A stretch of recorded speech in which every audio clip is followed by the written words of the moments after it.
Je n'ai pas envie de faire comme d'autres le font, diversion. Encore moins de vous livrer leur version des faits. Donc je cours le risque de vous saouler au lieu de vous en délivrer.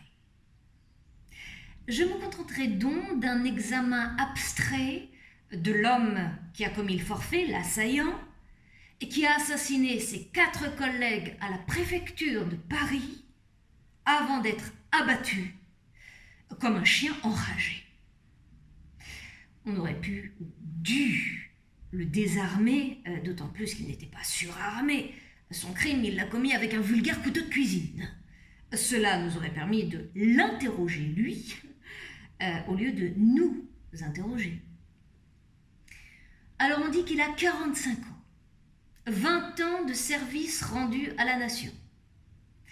Il est, paraît-il, dur d'oreille, mais plutôt doux, avec ses pareils. Et ce qui ressort de tous les rapports de police, c'est qu'il s'est converti à l'islam. Tiens. Et que depuis, il ne serre plus les mains des dames. Autrement dit, nous avons déjà de quoi saisir le cœur du drame, l'islam. Alors on nous apprendra, après une courte investigation, que monsieur s'est radicalisé à l'insu de notre plein gré. Son portable, son ordinateur et son entourage vont peut-être confirmer ce présage. Car la presse laisse croire qu'il ne s'agit ni plus ni moins que d'un dérapage contrôlé, prémédité. Autrement dit, un attentat pour terroriser. Iront-ils jusque-là? Ou préféreront-ils préserver l'image de la police en évoquant une démence factice? Pour ma part, je pousserai le bouchon un peu plus loin, en me posant une seule et unique question, mais digne de ce nom. L'assaillant a-t-il agi en tant que converti ou en tant que perverti? Je n'ai pas besoin de réfléchir longtemps pour répondre à la question, puisque la réponse est déjà contenue dans la question. Car un converti qui agit comme il a agi, mais ne peut être qu'un perverti.